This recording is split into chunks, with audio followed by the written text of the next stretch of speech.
right, spotlight games are done, Mallory, which means it is time to dive into one of the deepest regions in the state, whether that is legitimate talent, whether that's per capita, whether that's whatever you want to say.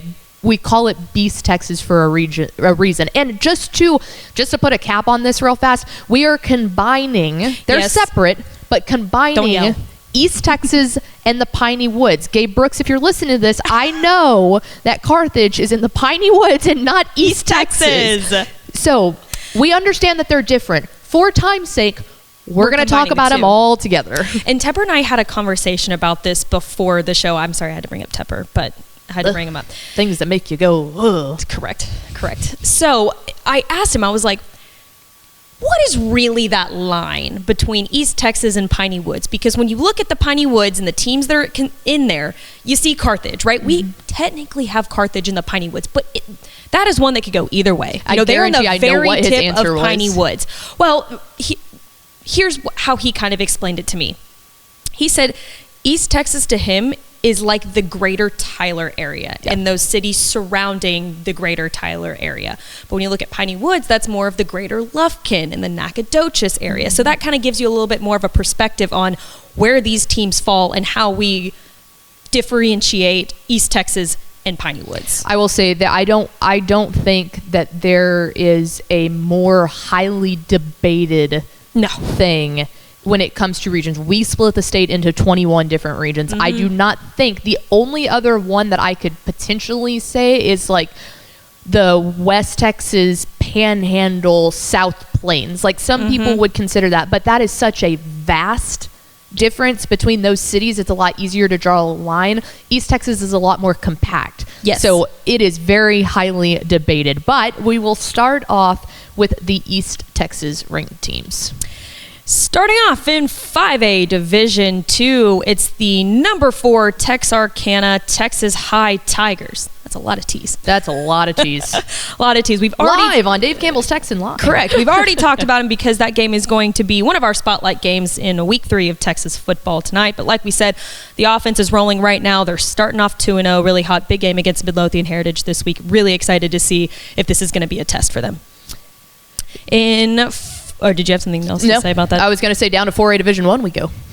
You just want to switch off like that? We can do that. All right, let's do it. Switch it up a little bit. How about the number 2 ranked Chapel Hill Bulldogs coming in? This is a team we know all too well. Demetrius Brisbane, Ricky Stewart. They've been right on the cusp every single year since those two were both sophomores, even into their freshman years a little bit. Is this the year that they can finally break the hump? Well, I can tell you one thing. It's going to depend on the number 5th ranked Kilgore Bulldogs and what they're able to do. Let me put this on wax right now. Kilgore is a dangerous team. They're rolling. They have looked... Do I want to say this? I think I want to say this. They have looked like one of the most complete teams in the first 2 weeks of the season out of, I think, almost any team that we've seen so far. They've played tough non-district games. They have come out on top, and they have looked really, really clean in almost all 3 phases of the game. Which is great. I think they had a fantastic team last year. But the Grim Reaper still reaps in Tyler Chapel Hill, the team that has taken them out of the playoffs the past 3 years. They beat them in the regular season last year, which is so great that we usually get that matchup twice. Because I love it. It is live on Dave Campbell's Texan Live. It's great football. But that's the thing. That's the Grim Reaper for Kilgore. And it's like, can they finally get over that hump and beat him in the playoffs? Because that's, of course, when it really matters. And then, not to be forgotten, new to the Dave Campbell's Texas football rankings in 4A Division I, it is number 10 at Longview Pine Tree. You might be thinking, well, how'd they sneak on in there? How about a week 1 win versus the reigning 4A Division II state champions in the Gilmer Buckeyes? Longview Pine Tree, they've got something cooking out there. That's not the Longview team that we're used to talking about in the rankings, but keep an eye on Pine Tree. They're in 4A Division I. Well, and I was really surprised to see what this team was going to be without Dalen Evans, their star player that went to Texas A&M. this year. I was really interested to see if they can kind of keep up that mojo that they started gaining last year, and by golly, it looks like they can. Yeah, they really can. They've been impressive so far. So there we go. That rounds out 4A Division 1 in East Texas. Let's go down to 4A Division 2, and no stranger here. It's the number 6 ranked Gilmer Buck guys. And dude, what are they this year? This is a really tough What team were they to last year figure at this out. point? Yeah, no kidding. They No were kidding. losing. Correct. Well, they're 0-2 right now. And then they went off to rattle out a state championship. This team stresses me out. Against a really good Belleville team, too, may I remind you. I think a lot of this has to do with their identity in the quarterback situation. Because if you remember back to week 1, Caden Tennyson was named the starter. He goes down, and he gets hurt. Replacing him with Brady McCown. I think Brady McCown is really, really good for this team. I didn't realize Tennyson got hurt. I think he got hurt. He's not starting because he was named the starter week 1, but now Brady McCown took over. Oh, I thought they moved him back into his original position. Oh, okay, that is maybe me just...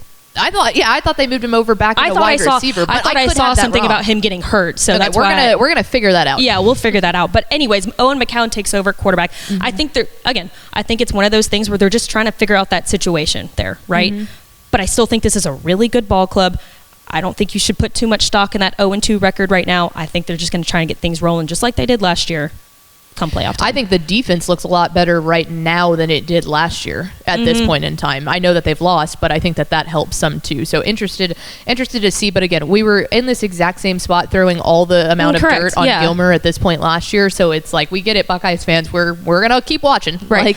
I do want to mention here too, Pleasant Grove was in the top 10 here last week, but then they lost to Paris. And I don't know if you saw how they lost this game. Yeah.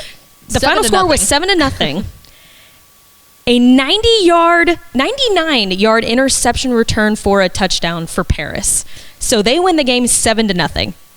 Absolutely insane. So they were in the rankings up until last week, but then dropped down after that loss against Paris. But dude, what an insane game. And it's funny because we always say it too, that Paris is the crazy man in the fight. Like, they walk in and they've got this weird style of offense. They take it so slow. They drain the clock. And it was like, talk about a ball game that that Pleasant Grove is like not used to being in. Usually they're the ones keeping the ball away from everybody else. So it was interesting to see kind of, in the words of the great Michael Scott, how the turntables have turned. I love it. Wild start there for Pleasant Grove.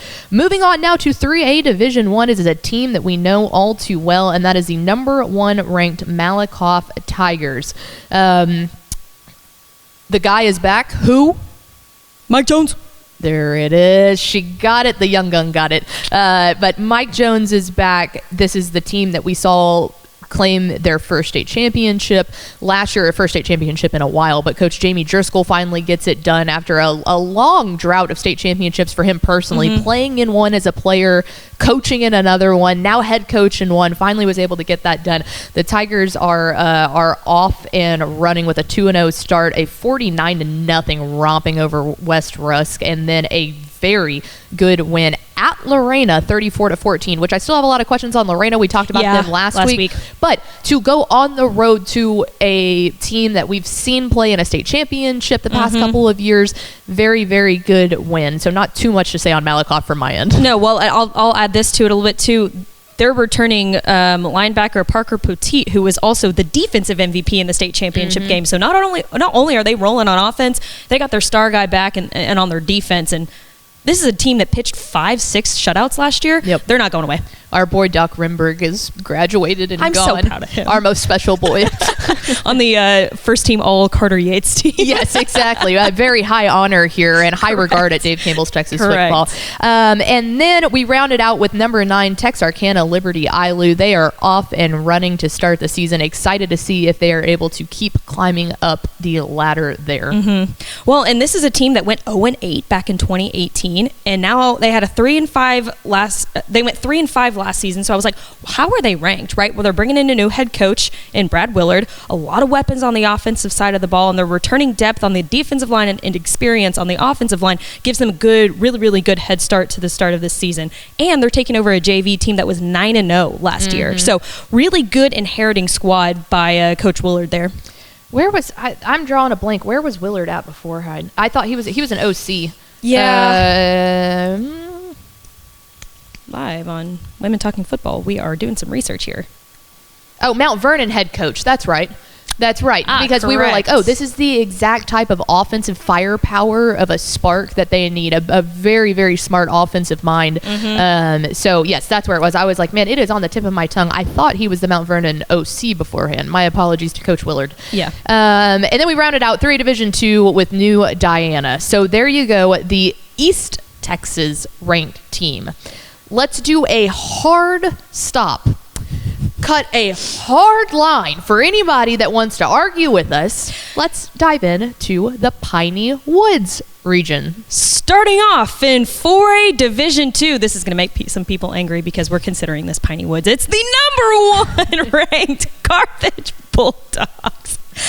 Guys, it's the same script every single year. It's a team that's loaded with talent. It's a team that is led by one of the greatest in Texas high school football history, Coach Scott Surratt, who has more titles than playoff losses, which is just insane to me.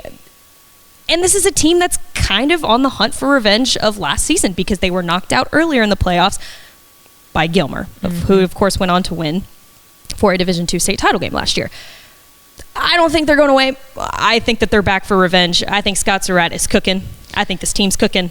Look, They take the week 1 loss to Kilgore, 20-15. Which are punching up a division. We just got done talking about how good of a team this is for Kilgore. Anytime Carthage loses, though, it shakes the ground. They had a week 2 bye, which I believe is good because Jet Surratt, the quarterback, not up to full steam in the Kilgore game. Little bit of some tweaks going on there, but they were saying it's a good thing that they had the week 2 bye. Interested to see what they do. So yeah, the winless Carthage program ranked number 1 for a Division II. Again, don't put too much non-district stock on is that. Weird. Just let it happen. They go on the road against the aforementioned Texarkana Liberty ILU, which was number 9 in 3A Division I. So interested to see. Not an easy task this time either, but if there's anything about Carthage, you don't wait long for that machine to get rolling. Moving on now to 3A Division I, you've got number 10 Tatum coming in. Excited to see what they do. 2A Division I. How about the number 4th ranked Timpson Bears? I like them. It's a team. I like them a lot. It's a team that we were interested in. It was a team. I like it. I'm I looking like at it a you lot. too. What is I'm that looking at you too. This is a team that encourages me from behind you.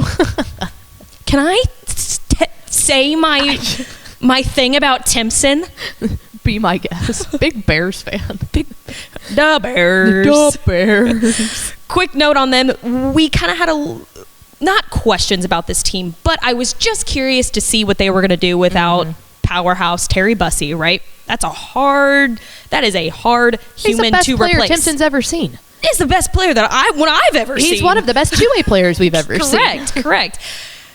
I'll talk about him a little bit later, but our guy JJ Gardner. Let me make sure I get his last name right. I feel like I knew another JJ Gardner, but our guy JJ Gardner and Gardner are the two different ones. That's correct. Yes, has stepped up to the plate. Yes, stepped up to the plate. Timpson looks like a rolling machine, just like they have been. I'm not shocked that they are the number 4 ranked team in.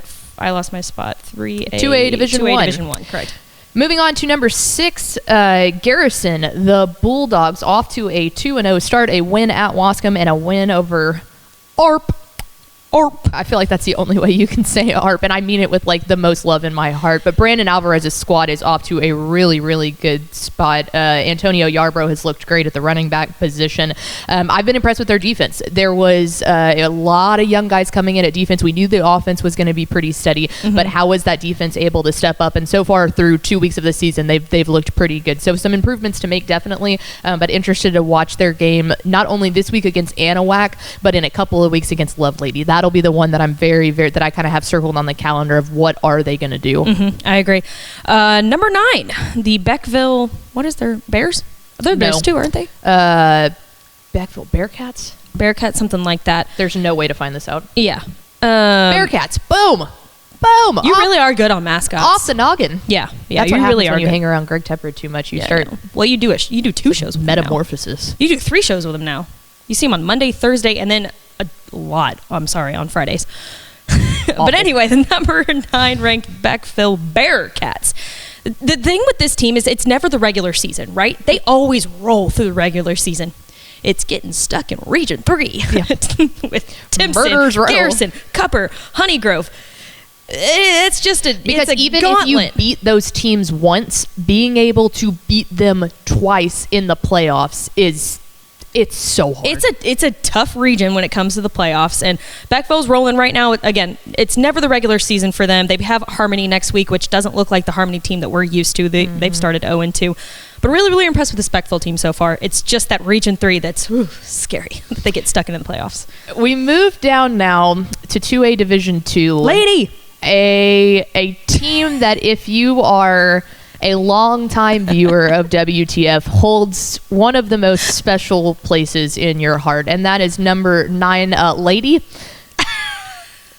It is the Lovelady Lions. If you don't know, shame on you. Correct. We're not explaining it. But Lovelady, a great win over Elkhart to start the season. And then, how about this? It is a loss. And I know coaches are not fans of moral losses, like a good loss that was a moral win for the team. But losing last week to Timpson, 50-48. You punch up a classification. You go up against a team that, with or without Terry Bussey, is state ranked, competed for a state championship last year, won a state championship last year. A very, very impressive showing. I know that they would have loved nothing more than to close out that game, but a 2-point loss to a just juggernaut in a classification above you. Very, very, very impressed by Will Kirchhoff's squad so far. Yeah, I like this team a lot. I love Lady. Yes, I love know Lady. You love Lady. Number 9, I love Lady. I love that. Shall we move on to players? And that'll do it for our ranked teams. Obviously, as we were saying, one of the deepest regions in the state. But on to players to watch as we fly through this with my 1 o'clock meeting very quickly approaching. I have like 20 million players. This is the week that you want to rush me on players to watch because I have like 10 that Take it up with my boss. Well, this is more important. I agree. Okay, well then I'm going to take my sweet time. I'm just kidding. All right, starting off strong. It's Tyler 2027, wide receiver Trey Harrelson. And if you ask me, this dude is one of my favorite players in the entire state. DNA is unwell in there. It's a really long. That's why I'm trying to go fast, but you guys keep distracting me. Tyler 2027, wide receiver Trey Harrelson. I got to see him at the Arlington SQT this year, and he was actually named to the DCTF State 7-on-7 State DCTF 7-on-7 all-state team. That's what it is. There's a lot of states in there. But I think this dude is a rising star in the class of 2027. Great build, 6'1", 180 pounds as a sophomore. He's a deep threat playmaker with great hands. He's physical and can catch in traffic. Just the ideal guy that you want to see in your star receiver there. The thing about him, though, is that he is stuck in such a competitive wide receiver class because you've got Booby Feaster at DeSoto, you have Tay Ellis at Crowley, and then Trenton Yancey, who was formerly at Arlington Lamar but now transferred to Duncanville. It's hard to get lost in the sauce there, right? Absolutely. You've got a ton of talent, but this dude is a player to watch. He's a rising star. I freaking love him. Moving on to Texarkana, Texas High, 2026 running back Tredarian Ball. Speed, and more speed is the name of the game for this guy. We kind of already hinted at him a little bit, but he is an explosive player, a beast in the backfield with his breakaway speed and ability to catch passes too.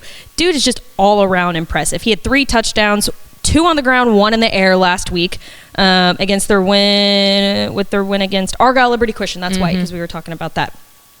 Which is not a pushover team, I don't think. He's committed to Oregon alongside DeCorian Moore, which everybody's familiar with. Yep. Really, really fun dude to watch. I saw one. I was going to ask to play a highlight of him, but I ran out of time. But this dude, he had this insane spin move last week, and then he hurdled a player. Look it up. He's fantastic. He hit the B button. He did. This next guy, I can't believe he's still here. It feels like the Pleasant correct. Groves will never run out of Jacksons. Now, this is the younger brother. Correct. But still, he started as a sophomore. Oh, yeah. Yeah. How... It was like, oh my God, he's still here. Dude, and this dude is a quarterback's worst nightmare. Yeah. The speed and the agility of this guy, and just the way and the quickness that he gets into the backfield, an absolute quarterback's worst nightmare. He's committed to play at Texas, and he's got a couple of snaps in, I think, at tight end as well. He had 7 receiving touchdowns last year, but I imagine he's focusing on the other side of the ball because this is Pleasant Grove defensive end Lance Jackson. Oh, by yeah, the way, Lance since Jackson. We haven't said his name.